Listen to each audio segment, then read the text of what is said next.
speaking of young, you mentioned this earlier. You said um, looking like a draft where you might see the top 10 dominated by high school players. Yep. We've only talked about one right to this point. Yep. So you're going to give me some more names because that's the demographic that I most prefer. Okay. I'm going to give you three guys, and then your job will be to tell me which profile you most prefer at the end of the three guys. So the first guy I'll tell you about is Billy Carlson. He's a teammate of Seth Hernandez's. So if they are both drafted top 10, it'll be the first time ever high school teammates have been taken within the top 10. They also have another teammate in the top 35 on the consensus board. That Corona team is absolutely loaded. We're talking about, with Billy Carlson, a polished lock to be a plus shortstop at the next level. It's a plus glove, maybe a double plus arm. He's been up to 96, 97 on the mound. Really good hit tool. I'm going to say like above average hit, above average power. All of that power is not yet showing up in games. But some of those indicators like bat speed would indicate that there's kind of more on the way.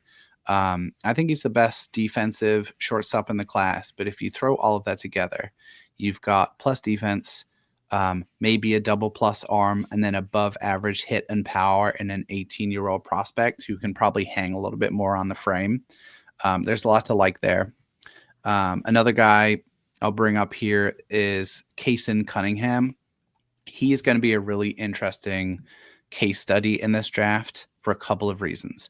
One, he's an undersized guy. He's always been an undersized guy, and there's certain teams that discriminate against undersized guys. He's also going to be 19 on draft day.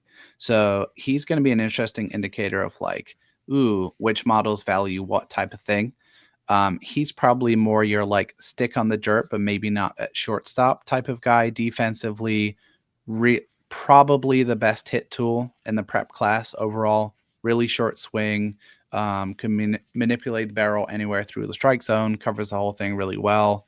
Not a ton of power, more of kind of a gap to gap type approach. Like think like your like Slade Caldwell type undersized guy from last year.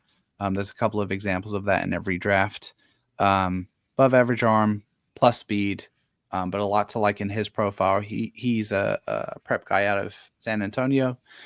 And then Eli Willits is the last guy I'll bring up as a potential candidate. I think he would be on an underslot deal. He was originally a 2026 reclassified. He'll be one of the youngest prospects in the entire draft class. I can see your eyes lighting up as I'm saying this. Bloodlines in play there. His dad played for the Angels. He now coaches at Oklahoma, where he's committed. Really like polished offensive profile. He's a switch hitter, and he performs well from both sides of the plate. A little better from the left side. Another guy whose projection might kind of hang on what you think of the power and how much you think he might get into. He's like 6'1", 175. It's kind of like doubles gap power at the moment, but if he gets that to like average, then you have a really interesting prospect. Solid arm, solid glove, certainly a chance to stick at shortstop.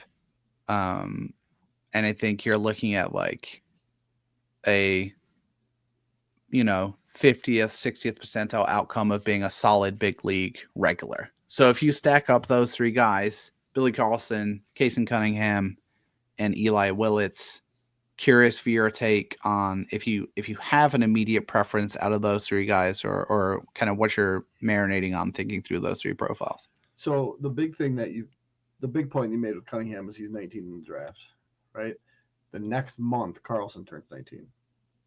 Then 4 months later, Willits turns 18. So we're talking apples and oranges here. Uh, all things being equal, and you just got to choose from them. If they're relatively close, which I think that they are, if you can take the guy that's 17, you do that, right? So for me, that Willits is that guy.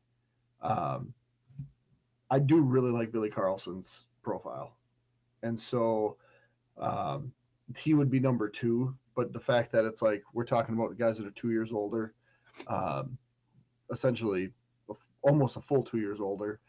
Cunningham to me, smaller, That's not a downgrade for me most of the time. Hmm. But in asking me to line these three up, I would go Willits, Carlson, Cunningham, without a whole lot of debate.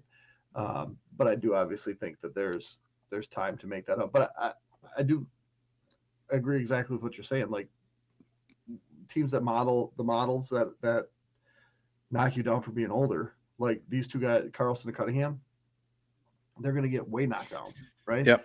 Um, and Willits is going to he's going to move up on the fact that he's reclassified.